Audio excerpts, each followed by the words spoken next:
देवता और राक्षसों ने मिलकर के समुद्र का मंथन किया। मंथन में 14 रत्न प्राप्त हुए। इसमें सबसे पहले विष निकला, भगवान शिव को दे दिया गया। कामधेनु गौ निकली, अग्निहोत्री ऋषि ले गए। उच्चैश्रवा घोड़ा निकला, राजा बलि को मिला। ऐरावत हाथी में निकला, ये देवराज इंद्र को दे दिया गया। 3 प्रकार की कन्याएं निकली, राजसी, तामसी और सात्विक। अप्सराओं को स्वर्ग में भेज दिया गया। तामसी कन्याओं को राक्षस ले गए, वारुणियों को, और शुद्ध सात्विक संतों के पास रही। इसी प्रकार से 14 रत्नों की उत्पत्ति हुई। कल्प वृक्ष निकला, स्वर्ग में भेज दिया गया। कामधेनु गाय निकली, ब्राह्मणों को मिल गई। इस प्रकार से मंथन करते करते अंत में दरिद्रता भी निकली। अब दरिद्रता को लेने के लिए कोई तैयार नहीं, दरिद्रता को लेने के लिए कोई तैयार नहीं, दरिद्रता को बिठा दिया गया, तो यहाँ बैठ जा। उसके बाद लक्ष्मी जी का प्रादुर्भाव हुआ। लक्ष्मी को देखते ही सभी उत्सुक हुए। लक्ष्मी को लेने के लिए सभी दौड़े, तो लक्ष्मी ने कहा, डटो, मैं कोई हाथी घोड़ा नहीं हूं जिसको लगाम पकड़ाई कभी बलि ले गया कभी इंद्र ले गया। रुको, मैं जिसको चाहूंगी उसका वर्ण करूंगी। सबसे पहले तो मेरी बड़ी बहन घर में बैठी है, पहले तो इसका विवाह होना चाहिए, फिर मेरा नंबर आएगा, क्योंकि दरिद्रता भी बैठी है। दरिद्रता को लेने के लिए कोई तैयार नहीं। भगवान नारायण ने सोचा ये मेरे विवाह में विलंब हो रहा है। उदालक ऋषि वहां पर ब्राह्मण देवता बैठे थे। ब्राह्मण देवता से भगवान ने कहा, महाराज तुम तो कल्याण के लिए आते हो, समाज का कल्याण करते हो, आज मेरे ऊपर थोड़ा कल्याण करो, आशीर्वाद दो मुझे। प्रभु क्या करना है, ये दरिद्रता को ले जाओ। ब्राह्मण ने कहा कोई बात नहीं। ये ब्राह्मणों के पल्ले भगवान ने दरिद्रता मट दी। उसी दिन से आप किसी कथा में सुनोगे तो वहां मिलेगा, वहां पर एक गरीब ब्राह्मण था। कहीं भी आप ये नहीं देखोगे कि वहां साहूकार ब्राह्मण था। ये भगवान ने दरिद्रता को ब्राह्मण पल्ले बंट दी। ब्राह्मण तो ले गए सहज में, कोई बात नहीं, लेकिन ले तो गए। जैसे ही ब्राह्मण घर में प्रवेश किया आश्रम में, तो दरिद्रता बाहर खड़ी हो गई। ब्राह्मण ने देखा दरिद्रता कहाँ गई, देखा तो द्वार पर खड़ी है। ब्राह्मण देवता ने कहा, देवी अंदर आओ ना, बाहर क्यों खड़ी हो गई। स्त्रियों का देहरी के ऊपर खड़ा होना अच्छा नहीं होता, अशुभ होता है, इसलिए अंदर आ जाओ। दरिद्रता ने मना कर दिया, स्वामी मैं आपके घर में नहीं आ सकती। क्यों? क्योंकि आपका घर तो शुद्ध सात्विक है और शुद्ध सात्विकता के पास तुम आ नहीं सकती। तो कहाँ रहोगी? मैं तो जहाँ कलह प्रिय घर हो, अशुद्धता हो, उल्टे सीधे जूते पड़े हों, झाड़ू कहीं है, बर्तन कहीं है, जूते कहीं है, जिस घर की कोई व्यवस्था ना होती हो, जिस घर में समय पर कोई कार्य ना होता हो, बिना स्नान के रसोई में घुस जाते हो, बात बात पर कलह होती हो, बुजुर्गों का जिस घर में अपमान होता हो, जहाँ कोई सम्मान ना हो, जहाँ कोई प्रेम ना हो, मैं तो ऐसे कलह प्रिय घर में रहती हूँ। तो पंडित जी ने कहा, तो देवी आप ऐसा करो, इस रास्ते से जाओ, आगे चौराहा है, चौराहे पर चारों रास्ते लगे हुए हैं, चारों तरफ से स्त्री पुरुष आते हैं, और जो तुम्हारे को अच्छा लगे उसके साथ चली जाना। ब्राह्मण देवता ने उसको चौराहे पर खड़ा कर दिया कि तुम्हारे अनुकूल जो भी आए उसके साथ चली जाना। तो ये दरिद्रता चौराहे पर रहती है भाई। और जो इसको ऐसा लगता है जो मैंने अभी बताया, ये लक्षण जिस घर में होंगे, और जब वो चौराहे से गुजरेगा, कभी न कभी तो गुजरेगा, चौराहे को छोड़ेगा कब तक? जब भी गुजरेगा तो दरिद्रता उसके साथ घर में आ जाती है, फिर वहां शांति भंग हो जाती है। दरिद्रता का काम क्या है? उपद्रव करना। इस प्रकार से फिर लक्ष्मी के लिए लालायित हुए।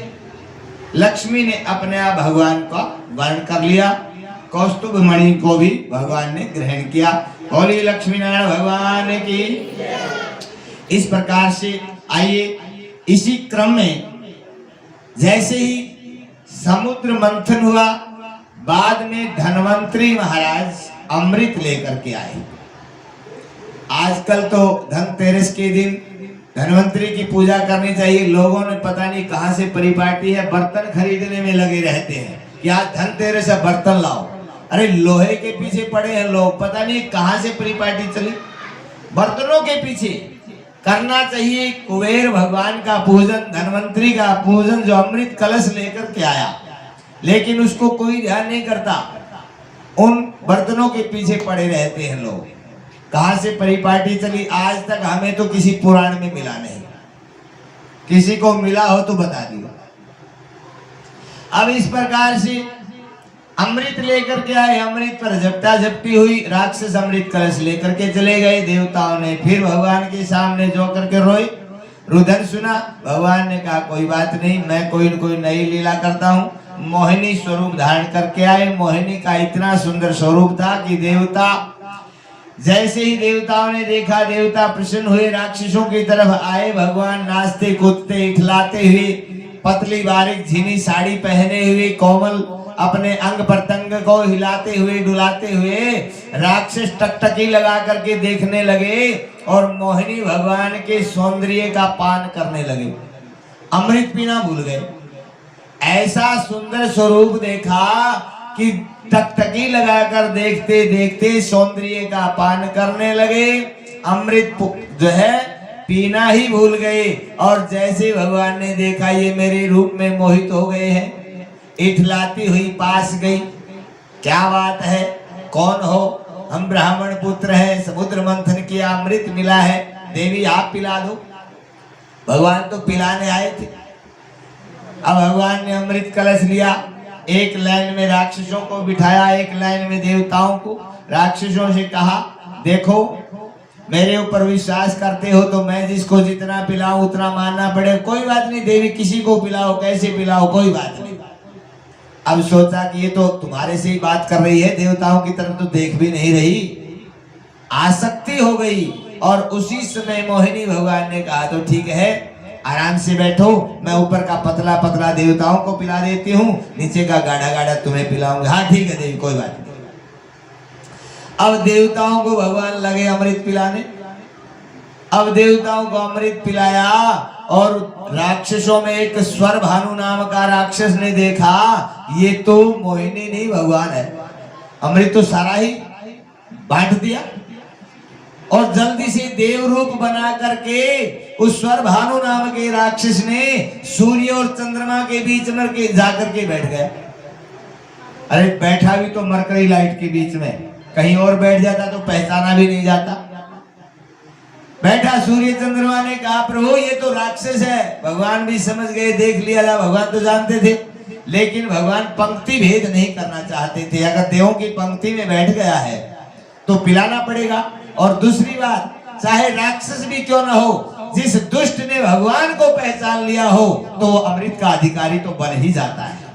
इतना सोच करके भी भगवान ने उसको जान करके भी अमृत पान करवा दिया। लेकिन अमृत पीने के बाद जब भगवान ने कहा अरे दुष्ट धोखे से पी लिया, जब वो राक्षस स्वरूप में आया तो भगवान ने सुदर्शन से उसका गला काट दिया। ऊपर का राहु और नीचे का केतु दो बन गए। मरा नहीं क्योंकि अमृत पान कर चुका था। नवग्रह के अंदर उनकी पूजा, भगवान ने वरदान दे दिया कि तुम्हारी पूजा नवग्रह के साथ होगी। नवग्रहों में शामिल कर दी। आज भी ज्योतिष में इनका बड़ा प्रभाव होता है भाई। ज्योतिष के ग्रह जो है वो हमारे अपने हैं, कोई गैर नहीं। इनसे ज्यादा घबराने की बात नहीं, लेकिन ये अपना प्रभाव भी दिखाते हैं। तो किसी अच्छे ज्योतिषी से अगर आप कुंडली दिखाना चाहते हैं, बनवाना चाहते हैं, कुंडली मिलान करवाना चाहते हैं, या किसी क्रूर ग्रह की दशा, महादशा, अंतरदशा, या किसी कुंडली के अंदर दोष, अनेक प्रकार के दोष होते हैं। चांडाल दोष है, विष दोष है, अंगारक दोष है, कालसर्प दोष है, मंगलिक दोष है, जड़ दोष है, अनेक प्रकार की कुंडली में दोष होते हैं, जिन दोषों के कारण जीव को बड़ी यातनाओं का सामना करना पड़ता है। बच्चे पढ़ नहीं पाते, समय पर कोई काम नहीं होता, घर में कलह होती है, पति पत्नी में अनबन होती है, बच्चे कहना नहीं मानते, विरुद्ध चलते हैं, एक दूसरे के विरोधी होते हैं, कोई किसी के विचारधारा नहीं मिलना, घर में किसी प्रकार की बरकत न होना, पशुओं का बेनिफिट नहीं मिलना, नौकरी समय पर नहीं मिलना, ढूंढ ढूंढ करके थक गए, कोई पति या पत्नी बच्चे के लिए नहीं मिलना, विवाह में रुकावट, नौकरी में रुकावट, प्रमोशन में रुकावट, या कोई लंबी बीमारी से ग्रसित, शरीर में कोई ऐसी बीमारी हो जो डॉक्टरों के समझ में नहीं आती हो, हर प्रकार का इलाज ज्योतिष में है। क्योंकि ज्योतिष एक एक्सरे है भाई, जो कि पिछले जन्म को भी बताता है, वर्तमान जन्म को भी बताता है और अगले जन्म को भी दर्शाता है। ग्रहों के अंदर इतनी ताकत है, ये ज्योतिष का एक गहन विषय है। तो अपनी कुंडली जो है दिखवा लेनी चाहिए। अगर आप भी किसी बीमारी से, किसी अव्यवस्था से, किसी रोग से या किसी कष्ट से, या कोई टेंशन आपके दिमाग में हो, अनेक प्रकार की समस्याएं जीवन में लगी रहती हैं, हर समस्या का समाधान है तो ज्योतिष में है।